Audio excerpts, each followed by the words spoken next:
One conversation some time ago, Christina said, "You brought down your fist in anger on the table." I said, "Did you see this?" She said, "No." I said, "Well, what exactly was going on?" She said, "That's all I know about." I said, "Oh." I said, "Well, personally, I've never been that way angry here, you know. I have never brought down my fist in anger or demonstrated such here ever."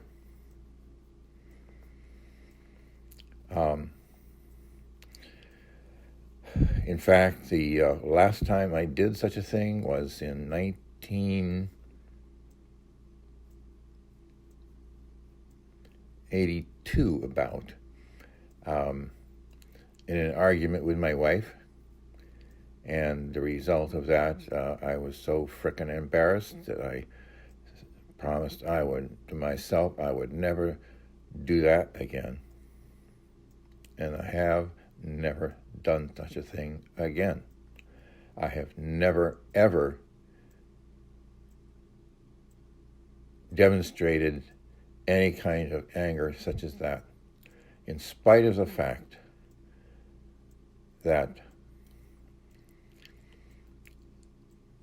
at least one time somebody got in my face, just like a manager in a baseball game gets in the face of a umpire, just begging that guy to take a swing at him. And I didn't.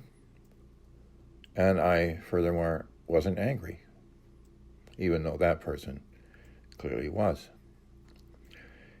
Take the recent abuse and affront by Sergeant Peterson, totally out of freaking control, right in my face, jabbing his finger right towards my chest within inches of me. And you heard the tape. And yet, I did nothing. I did not feel angry because he was a jerk. Obviously a jerk. Just a frickin' jerk, you know? And he brought two buddies along in case he got into trouble because he knew he was so frickin' angry. He might well provoke me. He obviously thought ahead. And for a lot of guys, that would have been a very good thing to have done. But for me, as you see, you know, you want to say I was abusive to people, or I did this, or I did that, but there we are, right in the face of the most vehement demonstration of hostility against me. And I could have just said something angrily. I mean, I didn't have to hit him, you know, to demonstrate abusive behavior towards staff or anything that Christina has alleged. She's never demonstrated such a thing that she's been present at, right? Of course, she hasn't. Yet, there it is. And no, I didn't. And I didn't feel so. Why? Because he was a jerk, that's all. He was just an out-of-control frickin' jerk. He may as well have been a drunk I encountered on the street. He was emotionally frickin' drunk, just like Christina has been 25 times when she's been frickin' emotionally drunk. So I don't know. I seem to remember in my mind, you know, because I don't know what year she was talking about. She didn't know what year. She didn't know anything. So I'm searching in my mind. When do I have some image in my mind with my fist coming down, you know? And I seem to remember something that maybe it was something about, I don't know, I may have been doing some kind of exclamation, like, you something could have been just funny, and it was just too funny coming down, or it could have been, good Lord, this is unbelievable, something I said, or I don't know. But, I just think, well, maybe something like that, and it could well have been that somebody at the other table, like Bernadette, has done exactly what Bernadette has done and reported me, just like she saw something from her end of the dining room over at my. Why does she spying on me like that? No, spying, everybody knows that. She's spying on me. You think, oh, he's paranoid. Well, let me tell you. One night at dinner, near the end of dinner, Glenda says, something about something will be in the fridge, and Sean's the only one that's going into the fridge after dinner to get stuff out of the refrigerator. And I'm thinking, if she's gone, if Glenda is gone, how does she know this? How does she know this? And she thinks and she thinks that she knows this. She has a reliable way of knowing this when she's not there. And when I go into the dining room, at night I go in, well after people have gone and the lights are out, probably 10, 11 o'clock at night, taking the dishes home, back to the kitchen. How does Glenda able to make such a statement? And so at my table, there were, I think everybody was still there. And I just turned to the table. I said, how does she know that? You see? And without hesitation, Lillian turns to me and says quietly, Bernadette. Now, Bernadette had reported me to Christina on one occasion that she had seen me 10 and 11 o'clock at night using my socks only, going into the kitchen. How do I know that? Because Bernadette told me. How come I didn't see her?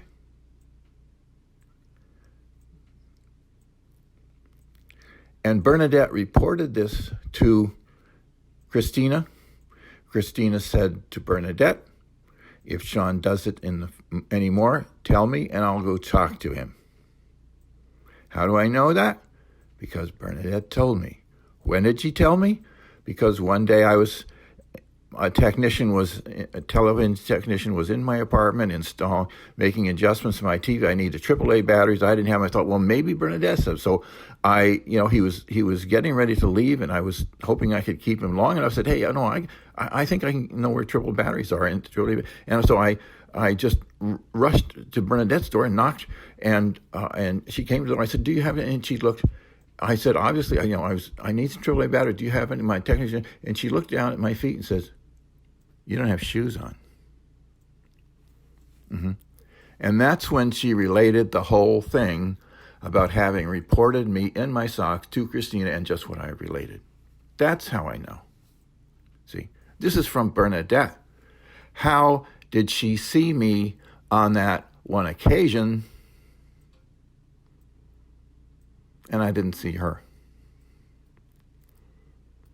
Where was she? Well, she's the only apartment that has kitchen windows that look into the kitchen.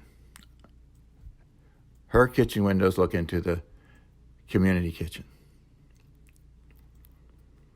How is it that on that one particular night that she saw me?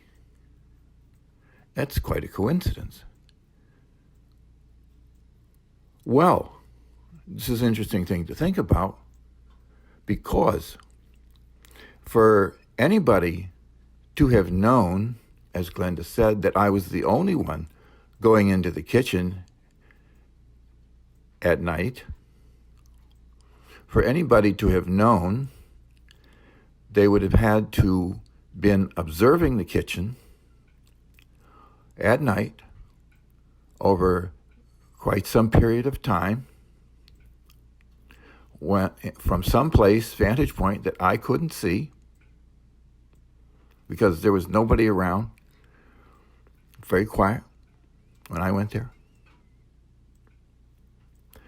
Furthermore, they would have to see every night, most every night, that nobody else was going into the kitchen. So they would have to observe looking into the kitchen from the hours of when Glenda leaves until well after I went in and out around 10 or 11. See? And they would have to have done that over some period of time to know that I was the one and only person who went into the kitchen after Glenda left. Further, why did this person think this was reportable? Something to be reported to Glenda.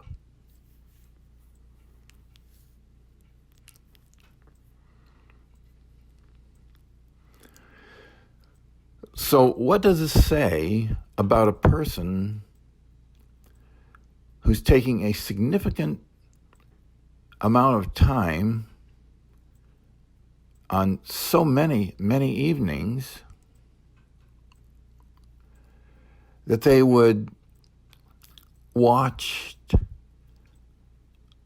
unseen because Bernadette's kitchen shades were never up and the light was never on. This paints a kind of different picture, doesn't it now? See?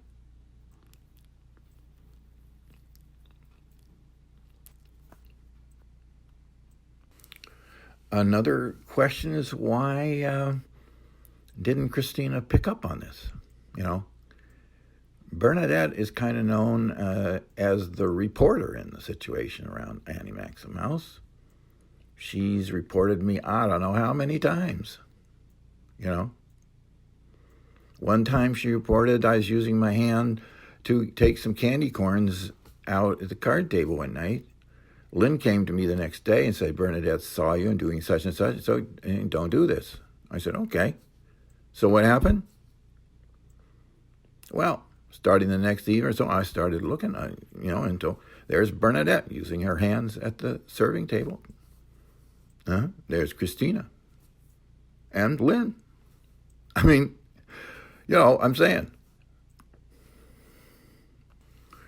And regarding socks, a couple of times I went out to the mailboxes and I was in my socks and Lynn was there. And one time she said, don't trip, I said, cool.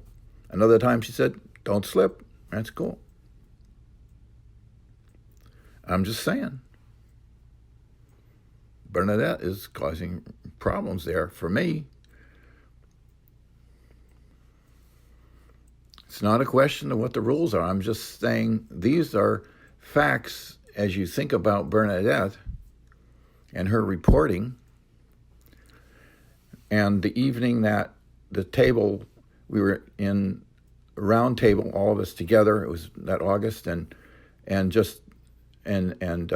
Dee was there, and I guess she reported to Christina that she had never seen anything like it in her 25 years there, that the residents were just up in arms. I mean, one woman was shaking her head and just saying, I am so freaking tired of this being reported and Christina's rules, and another one was saying the same thing, and I was saying the same thing, and Annette left, and I looked around everybody at the table, and there was one exception. There was one pretty significant exception. And that person was Bernadette. She was quiet, just quiet as a mouse, like a cat with a canary's feather in its mouth.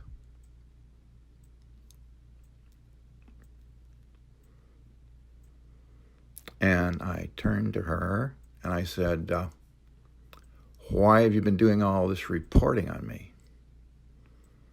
See, people know.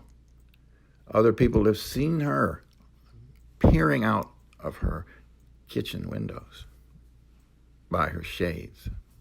I'm just saying, I've been reporting about Bernadette for a couple of years now. She used to be very friendly towards me. We have never had harsh words.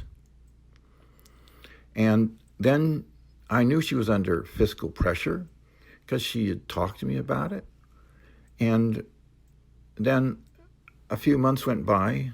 She said she had to stop giving me a rise because it was, she had to upkeep her car and she didn't have the money to do it. I said, fine. And then after a few months, I saw, she was just changing in some way. She looked like she was, having some heavy burden on her, And I asked Christina, why don't you go talk to her,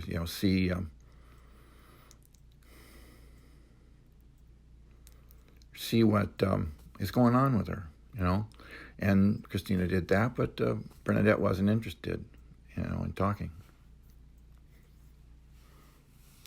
And then 3 or more months went by, and Bernadette continued to worsen. And so I called Christina again, and again Christina said that Bernadette was not interested in any kind of help or anything. So then 3 or 4 months went by past Christmas. That was first started around in August, the first time I noticed her, and then 3 months and 3 months, and then back through Christmas. And on the other side of Christmas, I talked to Lynn. I said, why don't you see if you can't reach her? And Lynn said, oh, she's a control freak. Well, that's helpful, isn't it? And so after a couple more months, I had the opportunity for some reason to be in Bernadette's apartment. I don't know, at the door or something. I said, look, Bernadette, such and such and such, and you really need to get some help because, if you let these things go, you can go too far and you won't recover, you'll cause permanent changes. And she said to me, I can handle things, I'm handling it, which basically says, yes, I am under pressure. That's the upshot of that. So nothing, I left that. And I subsequently called DMH. And nothing could be done because unless Bernadette would agree, and she was no physical danger to anybody, there was really nothing could be done.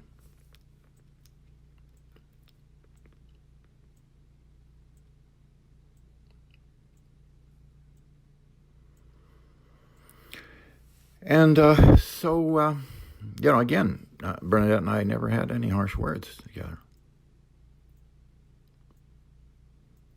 In fact, we never argued prior to that at all, even before this. So,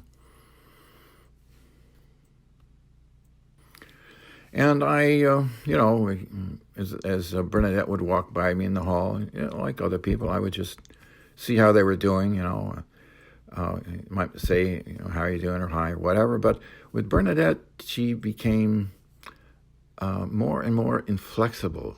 Her emotions, her voice, her demeanor, just, I continued to see it progress, and I didn't know what to do about it, I wasn't much I really could do about it,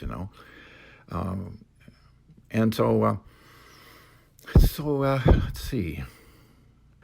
So I guess at one point, I became aware in talking with a couple of the residents, a couple of people there, Bernadette one, it just came out that Bernadette had the same story about being threatened with eviction as I did, and we kind of shared stories, impressions, and I heard about somebody else, and I went and talked to that person, and they had a similar thing run in with Christina's authoritarian paranoia, where, that Christina had felt disrespected, or I don't know, something, Christina had imagined that this resident, I don't know, it was just, I do remember, but I'm not going to say the particulars. I don't want to identify this resident because I promised I wouldn't, because she's fearful that if Christina knew that we were talking and that I had contacted an attorney in order to protect myself from eviction, from this emotional eviction that might be leveled against me at any time by Christina, that the same thing would happen with her. And now you see that it did happen with Christina, just as we expected it would. And why? Because with the Karen incident, and somebody, it was clear when Christina asked me into her office and did this covert kind of Dick Tracy kind of Perry Mason kind of, do you know anything about blah, blah, blah? I said, no, could you give me a little more information behind just a couple of words? It doesn't trigger. If this is a Rorschach test, I got nothing, And she kept trying to, hear. And I said, well, this is about Bruce when I sat next to him with a board member. She said, no. She said something about you have some bad feelings or something about me. I said, no, it doesn't really ring a bell, but she was trying to cover up what she actually was interested in, from what somebody had reported to her, and the way she danced around what this other person said kind of told me who that person was. See, there are two ways to identify somebody: either them or their silhouette. And basically she was creating a silhouette for me, and then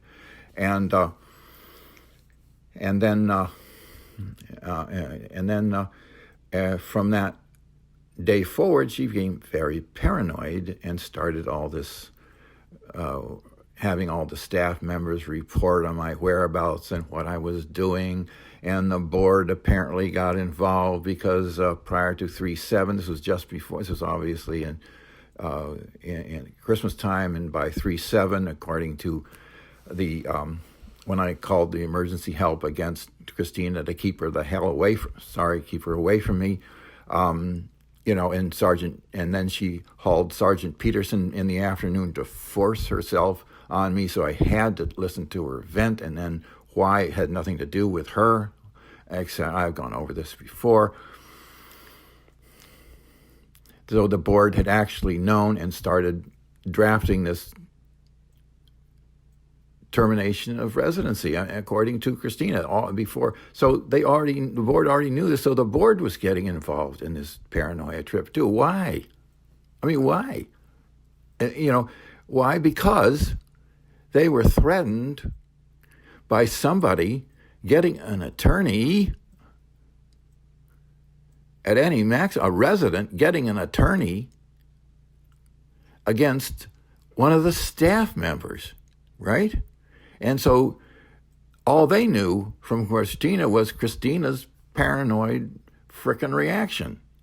And so they got paranoid because who knows what she said about what she had heard. And now why doesn't she ask her, what in the heck did you hear? Why did you become so frickin' paranoid and you created this thing with a board and you misled them? What did Sean do wrong? Why didn't you just come out and ask him? You said you liked him at that meeting and you said you wanted open communication, so why didn't you just ask him, I heard such and such and such and so. Is it true, or what is going on and why? You see? Going back to that thing that Dee had reported with the whole of us going together, and we were all so ticked off at Christina's rules and the jail-like environment. The next morning when she came to my apartment, she said, you were out of control. And I just said, Christina, you weren't there. What are you talking about? I mean, what? Who reported this and why? And what's going on? And she didn't find, I was right there. And she said, I'm angry with you because you said you would come talk to me about this. And I said, no, that isn't what I said. This has been typical of what Bernadette does. She hears the exact opposite of everybody else at the table. And I said, no. She said, well, then what? And I said I wouldn't come talk to you about this. And she said, oh, and went on as though that was, Now, to me, as an executive director, if there had been that kind of outpouring, what was it about would be, first of all, in my mind, what was it about? What were the issues? What was being voiced, And then why wouldn't some guy there not want to come to talk to me about it? I mean, wouldn't this be like the first concern? But then no, he said he wouldn't come talk to me about it. He said, given the nature and the outpouring of the sincerity of so many of the residents there, why is it that he wouldn't come talk to me about it? I mean, this is even more serious. Yet, she did nothing about it. I was right there. She could have asked me, what was it all about? See? Yeah, she didn't. Why? I don't know why. You talk to her and see if she has a reasonable explanation for that. Well, see, at the meeting, at the Christmas with the Karen incident, and she was fishing around, why didn't she just come out and say, here's a great opportunity. I've heard such and such. Hey, Sean, what's going on? Why did she have to be so covert? I can understand her wanting to protect her sources. Well, Bernadette has been a real good source for her for some time at this point. I mean, for a number of years, been reporting me, among other people. I mean, you see, what a nut this executive director is. She's not picking up on such obvious stuff.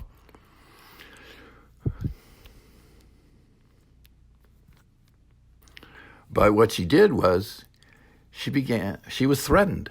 She had to go undercover her emotions and her reaction and her demeanor. And when Sergeant Peterson, she brought him, and she denied that she was treating me differently, as she was treating everybody the same,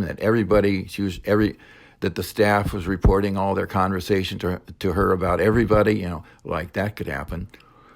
I mean, right. The number of conversations, no. So obviously it wasn't true, and also that she wasn't doing any of this covert reporting on me, which is clearly against the privacy policy, and it's clearly illegal as well. The privacy policy clearly states this won't be done without authorization by the resident. Yeah. So why did she deny that? See? Yeah, she denied this. Yet every one of the staff members told me they were doing this. What's going on here? Why are they doing it? I'm not doing anything wrong, am I? Honest to God. I mean, I was trying to protect myself against this very behavior of Christina, which we knew about. And that's why everybody was interested in knowing about this attorney, which is one I got and did use because of exactly what she did. Thank God I had looked into it. So I had immediate protection when this thing was delivered to me 2 p.m. without 11/7, without any provocation. Without any prior notice. I was supposed to be out within a couple of hours. I've been here 10 years, obviously physically not capable of doing so. Right in the middle of my hernia, was out and no surgery. Yeah, obviously I couldn't do it. Yet, why did the board feel such urgency to get me out just as quickly as they could by trying to intimidate me with the board of directors and Christina at my door? It was kind of a surreal joke as far as I'm concerned. I look at these people going, they look like they're trying to be serious.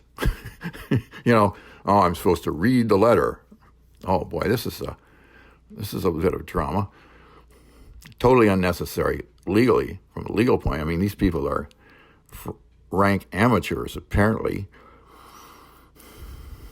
I'm sorry about that, board, but, I'm 72. I've been landlord for a long time and other businesses, and successful, and I dealt with probably the largest and most powerful law firm in the state of Oregon. Their clients, as well as mine, were the owners of Weyerhaeuser, Georgia Pacific, Crown Zellerback, Kershaw Knives. I mean, you guys are frickin' rank amateurs. All I gotta say. I mean, from my experience, all I gotta say is you, Sergeant Peterson, Christina, it's said about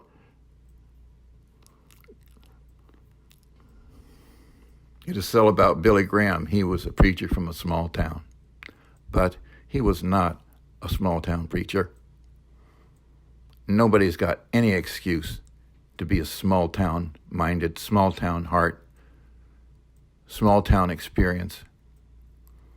There's absolutely no excuse, particularly when you're trying to run such a dream place as Annie Maxim House had in mind. There's no excuse to be uninformed.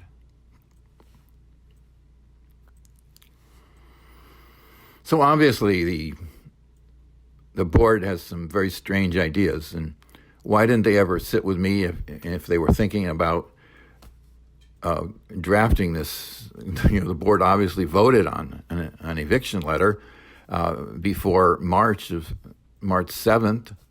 I mean, why didn't they think, well, why don't we go talk to this guy? I mean, really?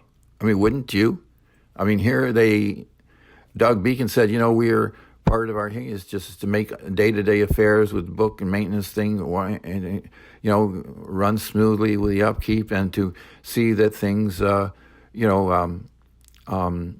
smoothly at Annie Maxim's. Doesn't that include residents? Apparently not. They've never sat down with me in 10 years, and now in 33 years. I mean, you'd think that they had a charge to enhance and take care and support the residents here, which is basically the center. They've got it backwards.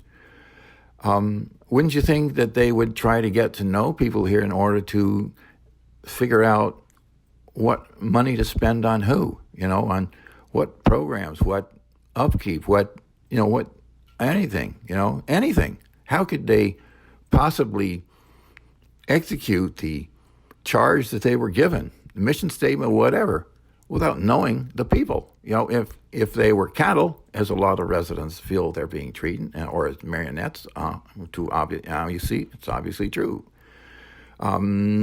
Just to, not to be friends, but just to sit down and figure out who the heck are we trying to make do their in the best interest of these people's welfare. I mean, how can you possibly not do that with people? Only 12, 13 of us here. And how many years have they sat on the board? Never once said, who are these people? I mean, you see why the board wants to get rid of me, I guess. They don't like questions like this. They don't like publicity, according to them, their words. Well, I can kind of see why. They have their own little connection with the local police here and the townspeople, and they're I guess they like to pull strings, according to residents here. They're kind of connected that way, and I guess they feel kind of hoity-toity. A bunch of rank amateurs. God, rank amateurs.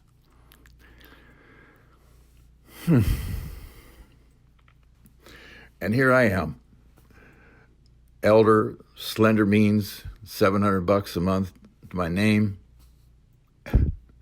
You don't have to act like an amateur. There's nothing to say. There are no external characteristics that require a person to be small-minded, small-hearted, lack of vision, lack of educating himself about things, be informed, looking at other people, figuring other people out, and there they are saying that whatever, I'm a bad guy,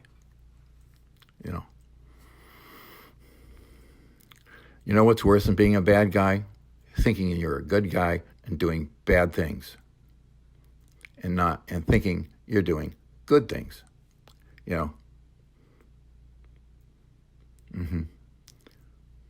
Right. You see why the board wants to get rid of me? I don't want to get rid of the board particularly. I just wish they'd do their job. I wish they'd just be human beings. These people go to church. I mean, do they really go to church? Do they even process why they're there? I mean, in a realistic sense, I don't mean to provoke some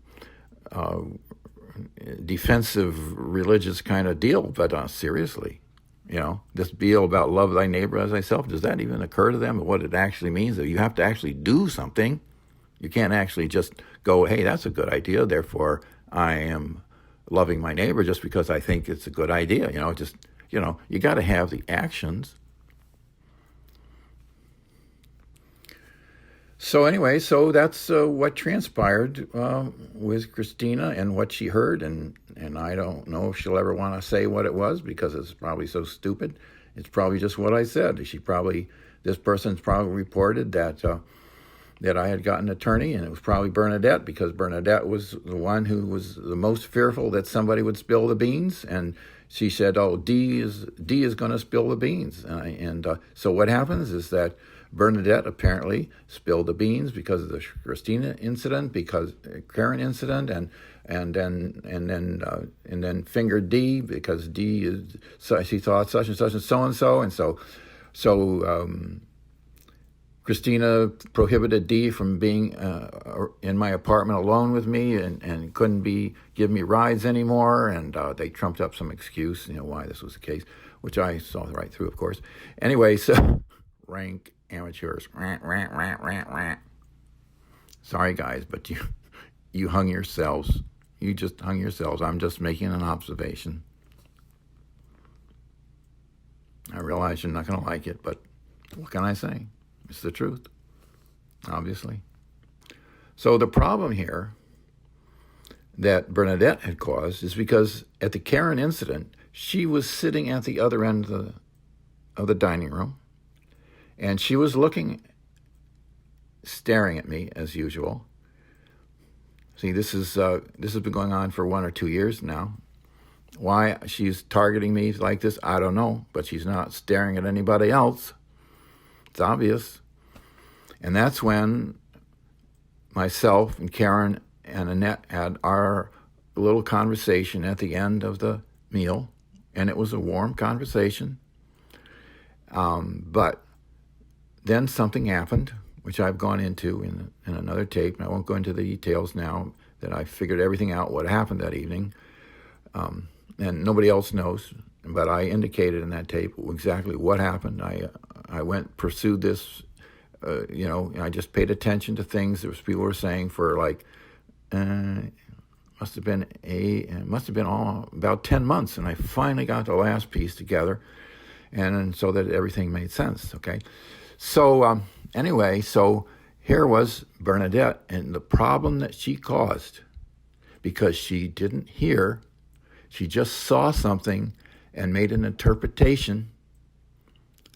And when Annette got up and walked by her as she was getting up and leaving, she heard Bernadette say, "Sean just made Karen cry." She left the room from that guy. They were talking. She left the room crying, Well, that was kind of an accurate observation. The fact of the matter was that the conversation went well. I got up and left. Annette got and left. Karen got up and left. Karen got up and turned around and then started crying. And then I wondered why that was the case. Why did nobody go after her like Christina had come after me when nothing was wrong with me? Why didn't Christina go after her, see? And I know that when Christina talked to me about this the day when she was reporting that she was trying to figure out who'd report what about me, that covert manner, she accused me of saying things that I didn't say, just the opposite. And then I said, well, would you talk to Karen? Because you've talked to her, and would you just give my apologies, or or I think it would make her feel better or something. And Christina said, well, I haven't spoken with her yet. Well, that's kind of interesting, isn't it? Why the heck you got me in the office accusing me of saying things I didn't say? Well, obviously this stuff also came from Bernadette, of course. Again, why doesn't Christina realize that, as everybody else does, that Bernadette is totally frickin' unreliable? She hears opposite things, and she wasn't even privy to that conversation, And look what she created, and that went by, and all of a sudden she felt bad, you see? And then Bernadette, started, trying to get adherence to her cause, and she got Lillian thinking that I had done something wrong, and Mabel and Terry, and I don't know who else, right? And it became a wildfire there against me, right? And everybody thought that I had personally insulted themselves, as though they had been there, as though I had poked them personally on a stick. They told me, Mabel said, you have to apologize to Karen. I'm not going to talk to you until you do. And Lillian shoved back her chair and started broadcasting to whoever was, Sean is such a, and he should apologize to Karen. She wasn't even there. She didn't know. Neither did Bernadette. Nobody else was present and privy to that conversation, and it didn't happen as they thought they did. And I know what did happen. It's obvious. I figured that out. And on one occasion, somebody reported to me, because they were concerned about that Bernadette had actually come up to them and started saying how bad a guy I was about this, and trying to get that person on their side against me, to kind of spread this venom, Bernadette's venom against me. See? And so this is Bernadette again, Why is she doing this? Honest to God, So, so this created a terrible environment in the dining room. It caused Lillian to act out against me. It caused Mabel to act out against me, and I'm getting kind of fed up with this. And so then Bernadette starts going by my chair and starts kicking it on the way by, right? And this has been happening for a week or so, and I just, once in a while she'd do that, and I kind of ignored it, And one night, she does it 3 times in a row. She would kick the foot of my chair or somewhere, and it would just kind of knock me forward a little bit, And finally, the third time, right in the middle of the dining room, I said, Bernadette, will you stop kicking my chair? And she turns around and says, I didn't, And of course, Rick was upset about my tone of voice. Well, just buzz off, If nobody's going to take care of the situation for me, I'll take care of it myself. Thank you very much, and I'm fully capable of taking care of it, as you can tell. Well, people saw Bernadette doing this, so it wasn't just my opinion.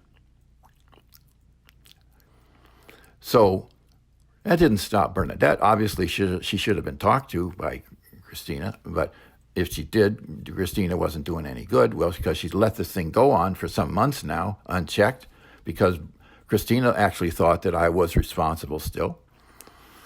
And so I sat on the other side of the table so I could watch Bernadette. See, I had to take care of myself, because I've been in a family that knows firsthand experience about what happens to people when they get paranoid and they start acting out physically, aggressively against you.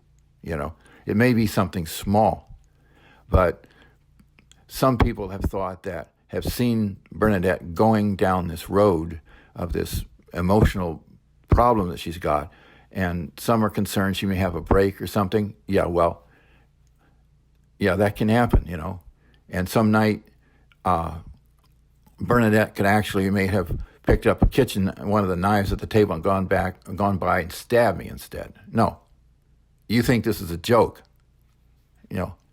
I come from a family of professionals in this area, and I know this to be the case. That's where temporary insanity comes from, a ruling that protects people just like Bernadette.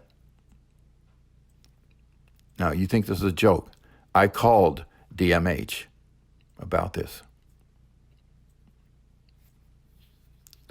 And under the circumstances, there wasn't enough to go on to do anything about her. My being concerned about my safety. That's why I sit with my back to the window and I can watch Bernadette at dinner. Why doesn't Christina know something about this? CISA or the staff who reports me and reports other people with totally irrelevant little rules they make up on the spur of the moment, on the fly. And this gets reported, violations gets reported to the board. And so realized that I had never had harsh words or argument with Bernadette at any time, even to today. And one night, and this is why the culminated of why Annette left Annie Maxim House. This was just a few weeks before that I was at the dinner table, going out to dinner at that time. I subsequently withdrew from the dining room because there was just too much hostility there, even 10 months after this had happened, because Christina had let this go unchecked, because Christina actually thought the same as everybody else, which it just wasn't true, that I was responsible for that. We all three were in the conversation. We all three took part in it, and everybody was hunky-dory, but then Annette got up and heard Bernadette and became upset, and everybody became upset because of what Bernadette didn't see, and she said as though she did, and then Karen getting up and turning around crying, and yes, that is characteristic of Bernadette in some instances that somebody has seen, and that she will have a reaction that is unrelated to what was just said to her.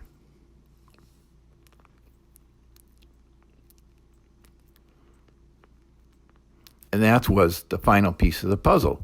It's what happened if Karen was appreciative of what I was saying and everything, and thought, and Annette was, and what happened? I thought, well, what did happen? I mean, the fact that she was going crying to her apartment was true. I mean, I accepted that people saw that, and that was true. I hadn't seen that. But, okay, then what happened? Why did she go from warm within a few feet or so, seconds or so, to breaking down and crying? How come nobody asked her? But there is apparently, it has been observed that she can be having a conversation and something can be said, and it takes just a few seconds, and all of a sudden her mood changes, So this was a good piece of the puzzle. And the final piece that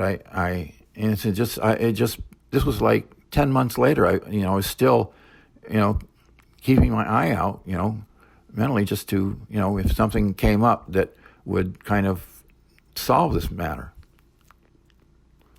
So anyway, this evening that I was at the dinner table then, and I was having a great conversation with Annette, who's sitting across from me. My back was to the window, of course, and Gladys was there, and we were talking and having a good fun time and laughing, and I saw Bernadette across there, and there she was, just staring, and she's kind of looking as though she was trying to pick up on our conversation some way, and there were three other people at her table, and they were having they were having a conversation, but she wasn't joining in. She was just sitting there stolid, stoic, just trying to, look at what I was saying and the conversation, and that's when I had had enough.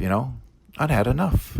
Just like her kicking my chair, and the trouble she had caused me personally, as well as Annie Maximhouse, environment there, was just because of that behavior, of what she was doing.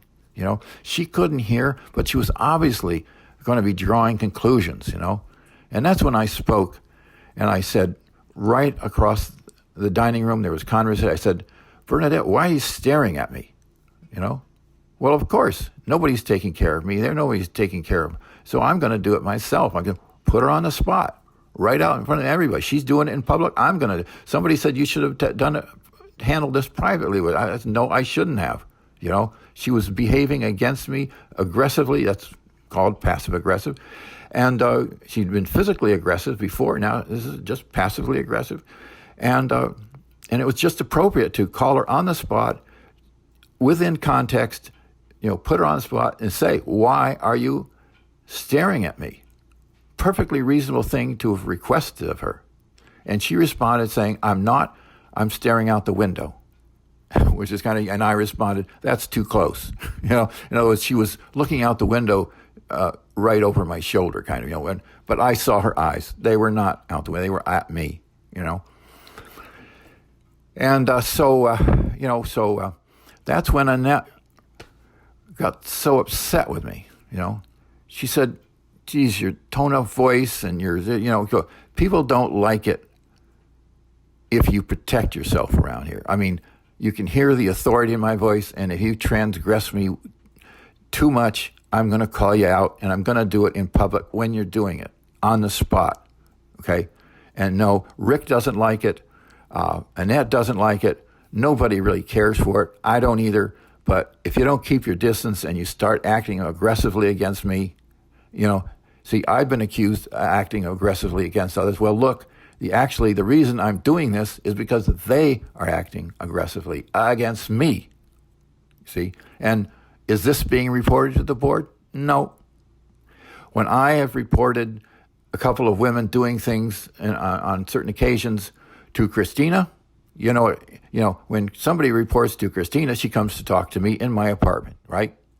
But when I reported some couple of things about a couple of the women, she says, oh, well, I'll have to give a workshop on getting along, everybody getting along together here with everybody, I'm going to myself, that's good. That's going to, and so those people who are acting out and doing these things are going to identify that they're being called out and being talked to by Christina with some kind of a general workshop on getting along, some kind of pablum kind of crap, right? So you see why I have to protect myself, as is, where is, when somebody's kicking my chair, when somebody's staring at me and causing a dysfunction, with exactly what had happened. She'd been doing for the last year and caused this such a serious thing that people have said about this, what has happened in the last 10, they've never seen anything like it happening here. The amount of damage this caused, the amount of adversity, the amount of hostility in the air. I mean, it's just an incredible thing. And it's because of one person, Christina. She did not know how to handle this thing. She became paranoid. She is beyond incompetent. She is totally negatively, seriously taken the environment down here socially, And Bernadette, when people are alcoholics here and they damage the social environment, they're required to go to treatment. In fact, that one person, they tried 3 times and they still couldn't, and so they asked them to leave. And I think that Bernadette has clearly demonstrated she's damaging the situation here. She's clearly focused on me. She's been reporting other people, but now you see, she's been reported to the Department of Mental Health twice because of her behavior as regards me. She's clearly observed the dining room, the kitchen at night for many hours, for many nights, many nights, in fact. It looks like it had been going on for 9 months to a year. You know, Christina has some psychological problems, probably borderline personality disorder. Bernadette looks like she has a psychiatric problem, maybe the onset of the summer when I saw it originally, that may be progressing also, maybe from age or some onset like that for some reason. Maybe triggered by the financial pressures that she was under. Maybe, I don't know, but for her own good, I'm not asking that she should leave here, but given the damage that she has caused against me, and my being concerned for my physical safety, I'm a man, but I can't, I can't prevent this kind of thing, everything 100% happening from somebody like this who has some kind of a psychotic break. Clearly she has a psychiatric condition of some kind, of some serious malfunction. Nobody's paying attention to it.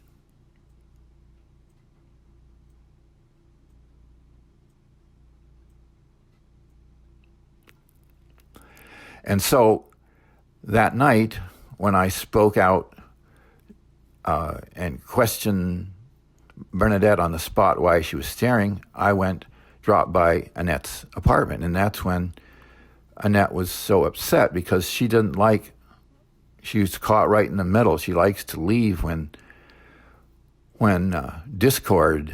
disharmony happens at the slightest drop of a hat there. And of course, she had no warning.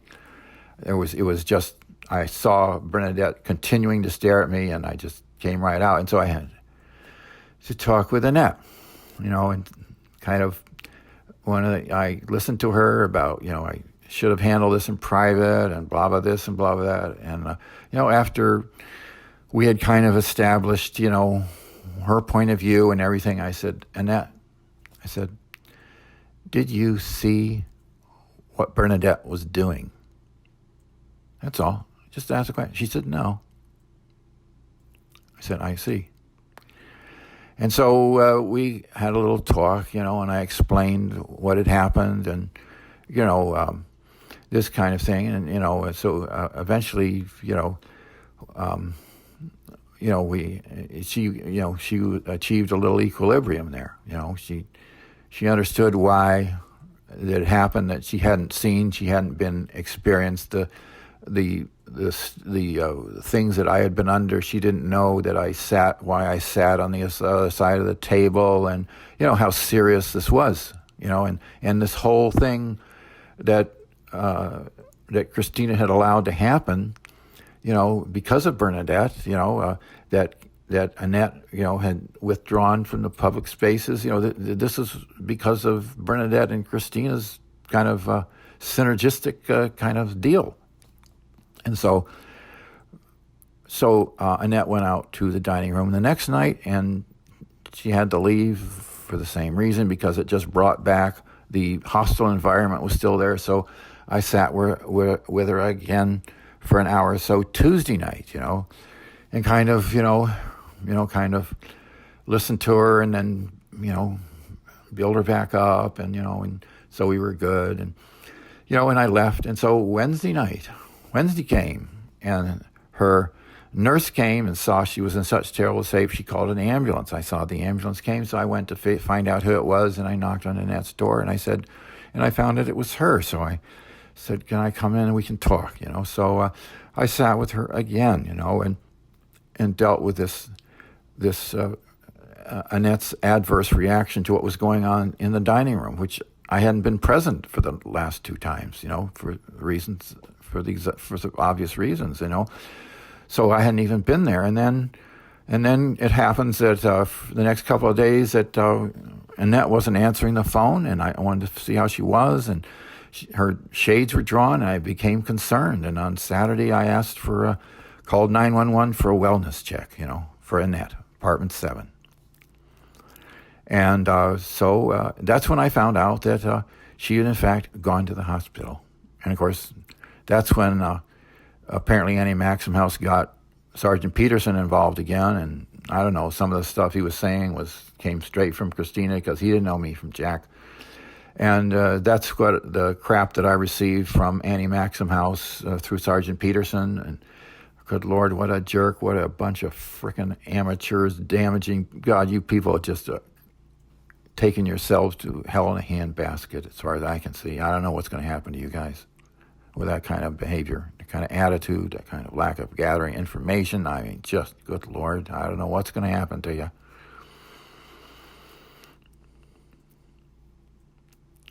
And that's why Annette had to leave. Now, Christina blamed me, and she called Annette's next of kin and family and said, yo, Sean's a problem. No, right. I'm the problem. Yeah, I'm a thorn in their side because I sat with Annette, the only dear friend that Annette had at Annie Maxim House.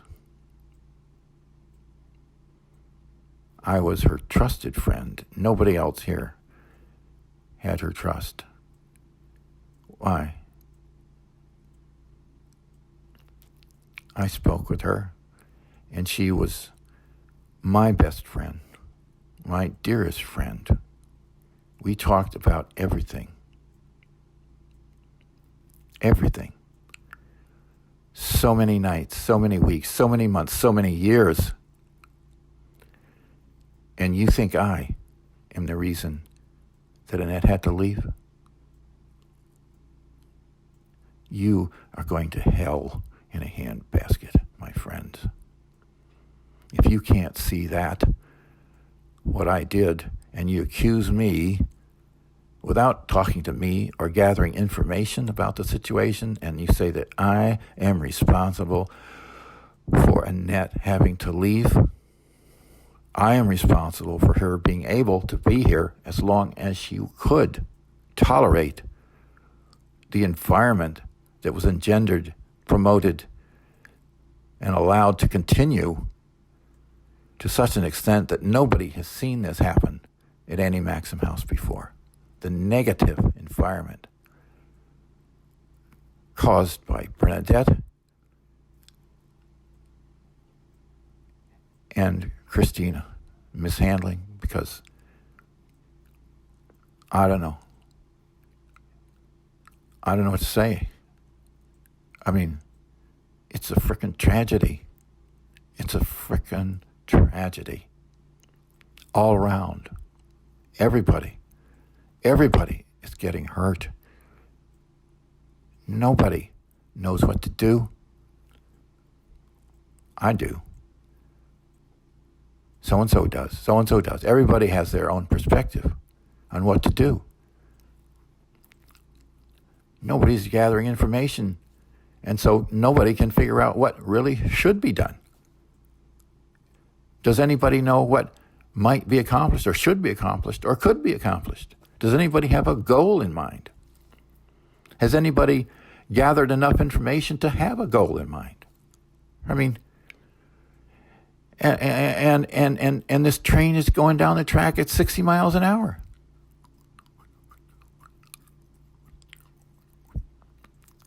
And what's going to happen to Annette? I saw her come back from the hospital after several days, and she nobody clearly knew what they were doing. Well, why was she in that condition? It was the worst that I have ever seen her. Why after in the hospital? There are some medications that doctors use that debilitate people. They're supposed to help people and insulate and stabilize their moods, and they, in fact, create emotional invalids out of them. Antidepressants don't do that if they're in a moderate dose. So I'm wondering what kind of medication. Probably she went to the hospital like that. They probably gave her some kind of medication.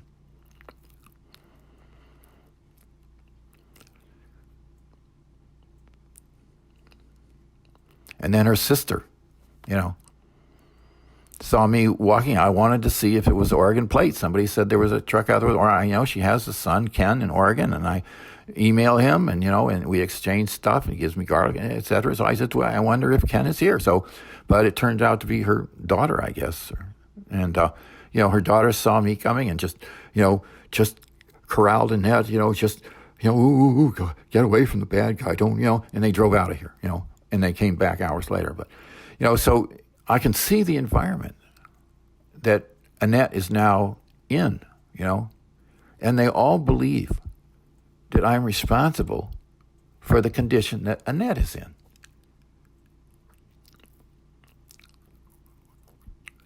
And Annette is such a, I don't know how to put it, sensitive, vulnerable, I don't know, that, she can't really take care of herself emotionally,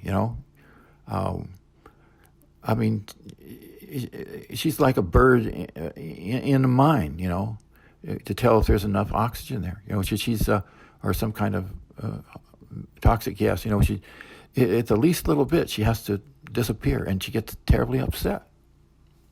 Not talking about me, other things. She just things concern her here. She's very sensitive. She doesn't like the environment. That's why she, at the end, nearing the last, I don't know, months or so, she just would be in her apartment, So she's terribly vulnerable. She's terribly incapable of handling her own reactions, as a lot of other people are in different ways here. And, she's at the whim of the winds, emotional winds here, kind of, I did my best to take care of her, and at one time we had not too many, only a couple of months ago, we were having a conversation in the afternoon, and we nobody was upset. We were just talking as usual, and she turns to me and she says, "Sean, save me." And she said, "Sean, save us," meaning Annie Maximhouse. What's going on here? And I said, "I've been trying to, but nobody's listening to me. I'm doing what I can."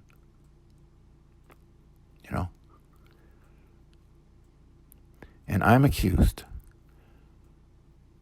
of being the reason why she had to leave here. See, you didn't know this because you never asked me. You thought I was a bad guy. Did you ever ask?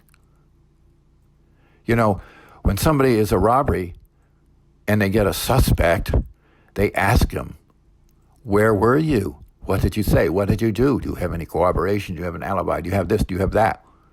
And they ask the victim the same thing, don't they? Does Sergeant Peterson do that? No. Does anybody here do that? Hello? Look at the crap. Look at it. What happens when you don't? Look at it. Now, try to correct things. Now, something that could have been handled so easily at one moment in time, 1 hour in time, could have prevented this whole thing. Now, see what's happened. Now, try to restructure, recreate, to regenerate, to make this a pleasant place to live again.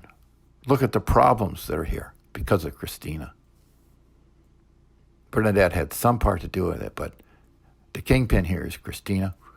And also the board has been irresponsible, obviously, on how they reacted in a dishonest manner. Lied, dishonest, blatant lies, dishonest. Frickin' incompetent, even at that. Frickin' amateurs. Can't even lie decently. I don't know how you're like a little girl who puts her hands over her eyes and says, "Now you can't see me."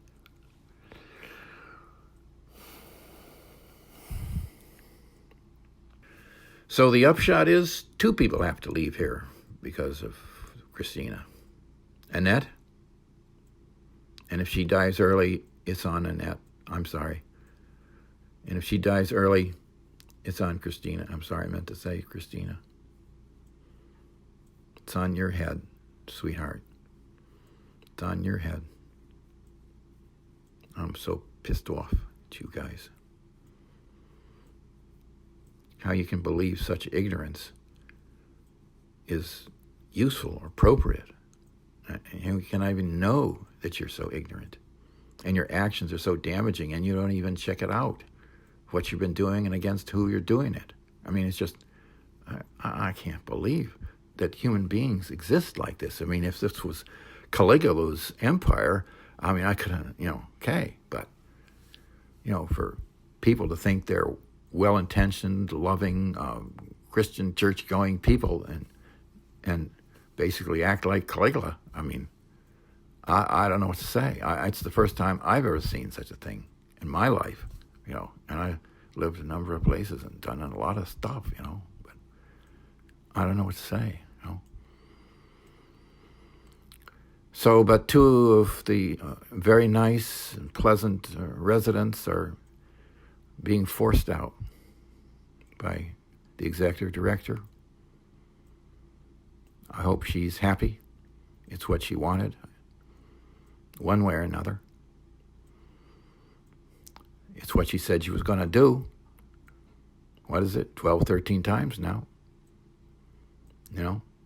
She said she was going to do it, and we thought she would under certain circumstances, and those certain circumstances came about, and she did. She pulled the trigger. And now what are the other residents thinking? Look what happened to Sean. There are other residents here that don't go along with Christina's point of view, like Lillian and Terry and Mabel. There are other residents here who are decent folk as well, and they're very concerned of what they've seen.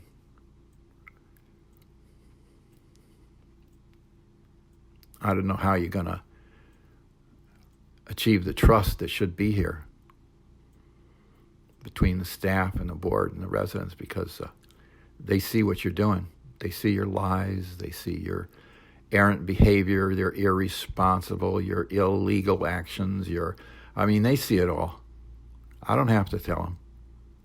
In fact, I haven't told them. I did mention to one resident, actually I mentioned to four. I said, did anybody give you a list of things to do every week, such as cleaning the water spots off the stainless steel handrails in your shower? Really, this was told to me by Dee and Lynn. In fact, Lynn said I should do it every day. So just to give them a fair shake, I called a plumbing wholesaler, and I said, have you ever heard of such a thing of you have to clean the water spots off the chrome and stainless steel in a bathroom? He said, no. He laughed. He said, I've never heard of such a thing. I said, it's not going to cause any damage, is it? They're new water spots every time you take a shower. It's not as though they're going to build up like stalagmites. You're going to have to chisel them off. It was kind of humorous. I made a recording of that, talking to him. So, no, I haven't been treated equally as everybody else here. But there are other residents here who see this, and they are concerned about being evicted by Christina and the board now as well. See? Just being in association with me, they're concerned about. See? This is the environment here that the board and Christina have engendered, promoted, inadvertently or otherwise. This is why, obviously, the board would like to get rid of me as soon as possible. Not because of me, but because they're dishonest. I'm sorry. They've lied. They've lied. They've obviously lied. I don't know what to say, but it's right there. They've obviously done covert things against me. Obviously, it's right there. According to Christina, she too, it's obvious, it's proof, it's right there, She has lied to Sergeant Peterson. She has lied to me. She has misguided people here. It's just, I don't know what to say to you guys, but you